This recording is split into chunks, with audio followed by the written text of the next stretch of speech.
Obrigado, Bruna.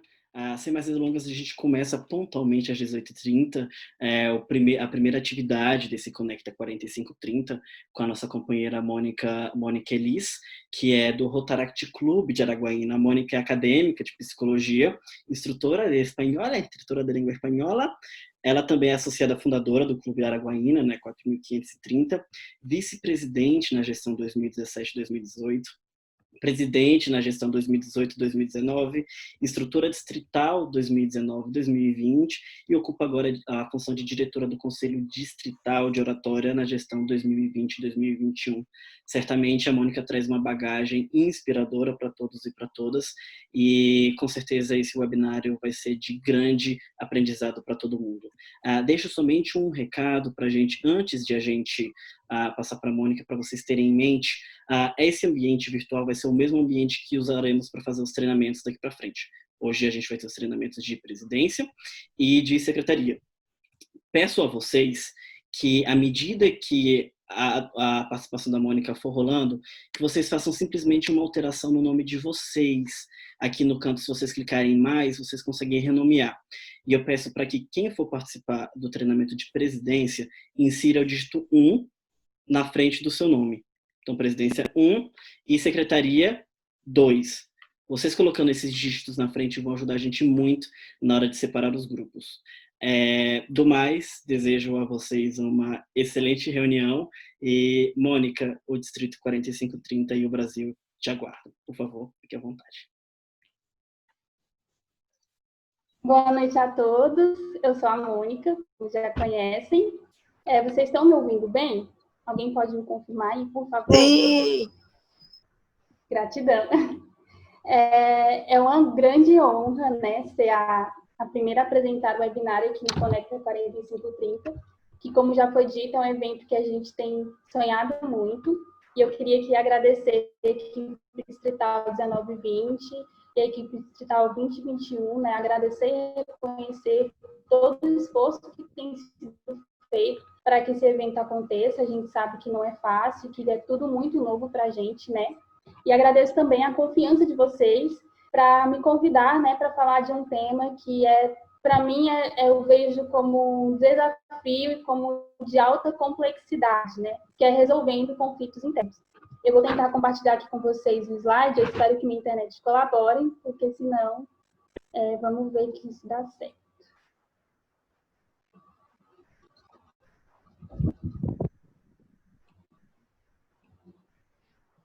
Tá dando certo de ver? Alguém pode confirmar para mim, por favor? Tá sim, amiga. Ótimo. Bom, gente, nós vamos falar de um tema que para mim é um grande desafio, apesar de, na minha história de vida e minha experiência enquanto rotaractiana, já lidei com conflitos internos em algum momento. Mas é diferente você estar vivendo em uma situação de conflitos internos, né, fazendo alguma mediação, do que falar sobre conflitos internos. Bom, para começar, aproveitar que nós estamos na abertura do evento, né, eu trouxe aqui para vocês a definição do que é Rotaract. Sim, eu vim relembrar vocês do que é o Rotaract, de forma que vocês entendam por que a definição do que é o Rotaract já diz muito sobre o surgimento de conflitos internos nos clubes, certo? Eu vou ler aqui para vocês. O Rotaract une pessoas de 18 a 30 anos para trocarem ideias, aprimorarem suas habilidades de liderança, ajudarem o próximo e se divertirem ao longo do caminho. Bom, seguindo aqui, eu trouxe alguns pontos para vocês, de forma que a gente consiga relacionar por que a definição de Rotaract fala sobre surgimento de conflitos internos, né? A gente tem aí pessoas de 18 a 30 anos, ou seja, é uma faixa etária que é extensa, onde tem troca de ideias, que tem o objetivo de ajudar e de se divertir, né? Que entre os nossos famosos companheirismos, que todo mundo adora. Bom, quando a gente pensa em pessoas, e é mais de uma pessoa, né? São várias, tem clubes aí que chegam a ter 40 associados, a gente entende o seguinte: cada pessoa possui uma vivência, uma experiência diferente. Possui uma história de vida que vem antes do Rotaract e uma história de vida paralela à vida como rotaractiano, certo? Isso, com certeza, influencia no papel dele enquanto membro de um grupo, influencia na dinâmica grupal desse rotaractiano.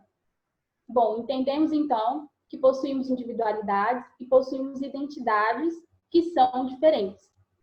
Bom, é interessante esse ponto da identidade, porque, de fato, existe também uma identificação muito grande entre nós rotaractianos, mas isso não exclui, mesmo com essa identificação, que existem diferenças entre nós, não é mesmo? Isso ocorre por conta também, né, da diversidade que o Rotaract engloba, o que é um ponto muito positivo, pensando em uma diversidade de orientação de gênero, orientação sexual, orientação política, orientação religiosa, né? Então, existe aí uma diversidade de opiniões e de visões, né, distintas sobre o mesmo tópico, sobre o mesmo assunto. Eu acho que com isso já deve ficar mais claro para vocês que é impossível existir Rotaract ou qualquer outro grupo sem a existência de conflitos internos. Bom, aí eu trago aqui para vocês a definição do que é conflito.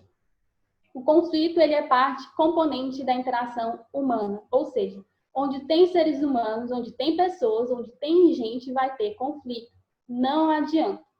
E aí a gente pode entender o conflito de diversas maneiras, né? Como desavença entre pessoas, como o fato de que temos que escolher entre duas ou mais opções, ou até mesmo a disputa entre partes, né? Entre diferentes partes que se sentem ameaçadas. Eu acho interessante falar sobre conflito, essa definição, e principalmente lembrando que ele é parte componente da interação humana, porque a gente precisa desmistificar que o conflito só possui aspectos negativos. Isso não é verdade. A gente precisa reconhecer que o conflito tem, sim, aspectos positivos e a gente precisa se aproveitar deles também enquanto rotaractiano, certo? Bom, seguindo aqui, eu quero falar um pouco também sobre, trazendo mais um passo a passo, né, de como resolver esses conflitos. A gente pode pensar da seguinte forma. A primeira coisa que precisa ser feita é identificar o tipo de conflito que é. Porque muitas vezes, se você for tentar resolver o conflito sem antes entender ele, sem identificar o que está de fato acontecendo em torno daquele atrito, pode ser que dê muito errado. Então, vamos lá. Vou trazer aqui para vocês com alguns exemplos, né, que eu consegui pensar, que talvez se aproximem da realidade de vocês. Bom, identificando o conflito. Existem alguns tipos de conflito, né? O conflito de tarefa, ele seria, por exemplo, quando o presidente do clube, ele vai passar alguma atividade, né, para os associados fazerem, mas alguns associados não entendem corretamente. Por não entender corretamente, eles executam a atividade de uma outra forma. Isso pode gerar um atrito entre o presidente e os outros associados, certo? O conflito de processo, ele vai dizer respeito a, por exemplo, quando se está discutindo em alguma reunião, algum planejamento de algum projeto, de alguma ação, e existem partes envolvidas, existem associados que que estão discordando quanto à forma que se deve prosseguir com aquele projeto. Ou seja, uma pessoa vai dizer, não, tem que acontecer dessa forma e é isso. Enquanto a outra vai dizer, não, tem que acontecer dessa maneira.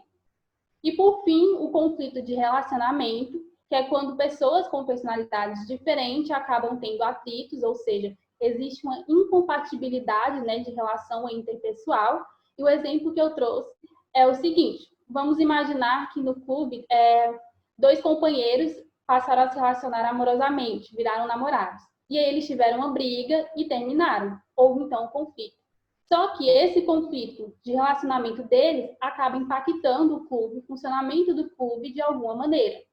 Esse seria um exemplo de conflito de relacionamento. Bom, parte dessa identificação do conflito é também reconhecer, né, identificar quais são os envolvidos no conflito. Porque pode ser que todos os associados estejam envolvidos, ou seja, todo mundo está insatisfeito com alguma questão, ou pode ser que somente algumas pessoas do grupo, né, algumas pessoas do clube estejam envolvidos no conflito. Isso também vai alterar, modificar a conduta que a gente vai ter para poder buscar soluções para resolver esse conflito, certo? Seguindo agora para essa parte aqui de como resolver os conflitos, eu trouxe alguns pontos aqui para você de como pode ser resolvido o conflito no seu clube. Eu acho importante ressaltar que vai ser modificado muito de acordo com o perfil do clube, né? Porque, por exemplo, aqui no nosso distrito, o distrito é muito grande, então o perfil dos clubes de Brasília, do Goiás, são diferentes, por exemplo, do perfil dos clubes aqui do Tocantins. Imagine pensando ao nível, né? Meu Deus, me fugiu a palavra agora. Mas pensando no nível maior, né, em diferentes distritos, certo? Então, assim, vai se modificar bastante. Mas é interessante a gente ter no clube um mediador. O mediador é o quê? O que é essa pessoa? O mediador, ele é um facilitador, né? Ele vai buscar facilitar a comunicação entre as partes envolvidas no conflito. Porque o que acontece? Muitas vezes, as pessoas que estão envolvidas no conflito, elas estão inflamadas de uma certa maneira, que tudo que a outra pessoa diz já não condiz, ela já não quer ouvir, ela já não quer entender. Então, o mediador ele vai ter esse papel de facilitar isso, de tentar fazer com que eles percebam de uma forma mais clara a situação que o conflito envolve. Isso implica que seria focar no problema e não na pessoa, que é o que acontece às vezes também, né? A gente acaba pegando o ranço da pessoa por diversos outros motivos que nem tem a ver com o conflito de fato que aconteceu. Então, a gente precisa ter uma clareza a respeito disso. E, por fim, que para a resolução de conflitos, gente, não tem outra mesmo, é o diálogo. Eu costumo falar que eu sinto muita falta do diálogo às vezes, porque às vezes se a gente expressasse mais aquilo que a gente pensa e sente, claro que de uma forma que seja assertiva, né, a gente conseguiria resolver conflitos de uma forma mais tranquila e até mesmo evitar erros. Bom, seguindo em frente agora com vocês, eu espero que eu não esteja falando muito rápido, porque quando eu fico nervosa, às vezes isso acontece, gente. Mas prosseguindo. Agora eu quero trazer um ponto para vocês que, para mim, talvez seja o mais importante quando a gente pensa em resolver conflitos internos, que é o papel da empatia e do bom senso. A gente brinca muito, né, que as pessoas precisam mais ler o manual do bom senso. Mas o manual do bom senso ele não existe, é algo muito intuitivo, né? E eu acho o que anda lado a lado do bom senso é a empatia. E eu trouxe para vocês aqui uma definição de empatia, né? Que é buscar compreender o outro a partir do ponto de vista do outro.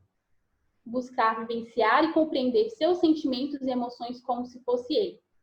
Falar de empatia, para a definição, falar que a gente precisa ser empático é tranquilo.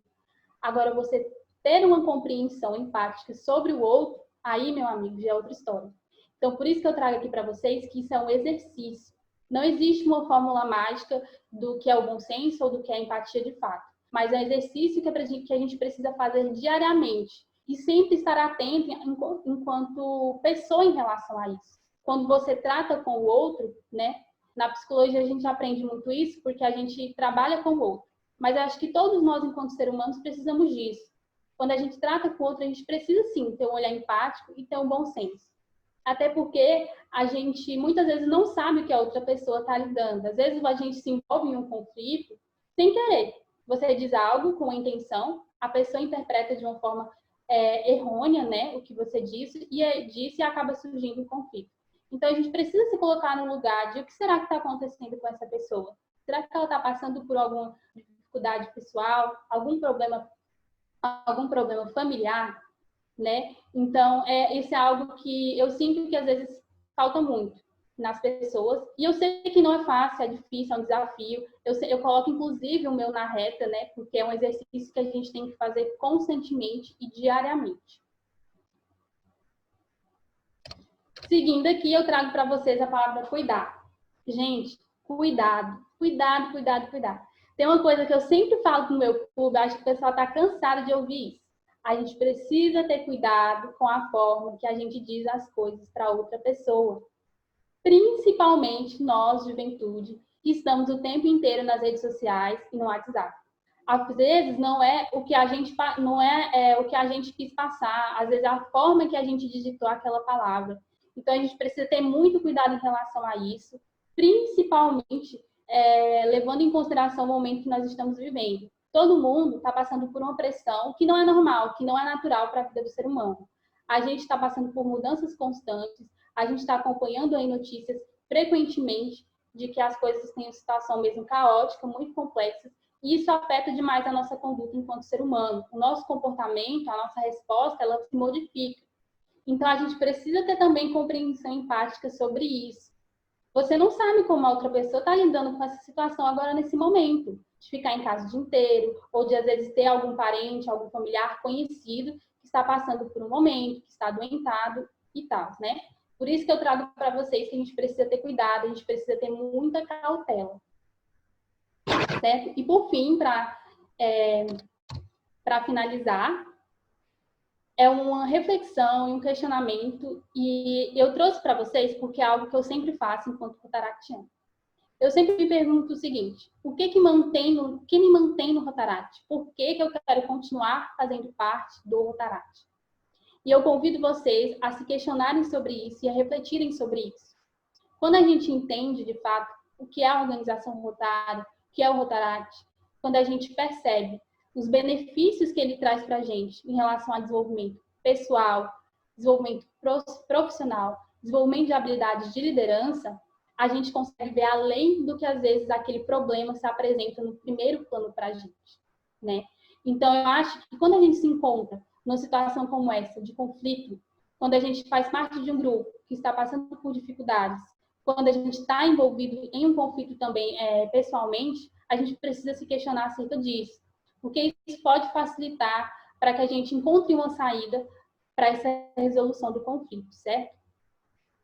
Meu nome é Mônica Elisma Rodrigues, eu sou associada do Rotaract Clube de Araguaína, sou instrutora distrital 2019-2020. Deixo aqui com vocês o número do meu telefone, WhatsApp, e o meu Instagram. Agradeço a compreensão de vocês, de estarem aqui comigo me ouvindo em uma plena segunda-feira, né? E quero dizer que estou muito feliz de estarem me ouvindo, muito nervosa também. Eu treinei várias vezes e não sei se saiu como eu imaginei. Mas é isso. Muito obrigada. Espero que eu tenha contribuído com o desenvolvimento de vocês. Sensacional, Mônica. Muito obrigado por essas palavras de sabedoria, basicamente.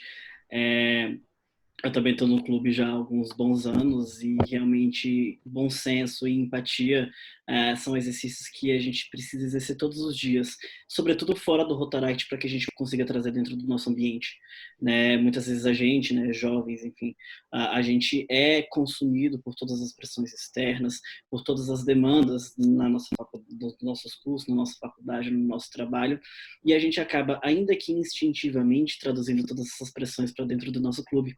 E a gente se torna muitas vezes incapaz de resolver problemas que seriam simplesmente simples, que somente uma palavra de me desculpe seria suficiente. Então a empatia e o bom senso, com a mais absoluta certeza, são vitais. Muito obrigado por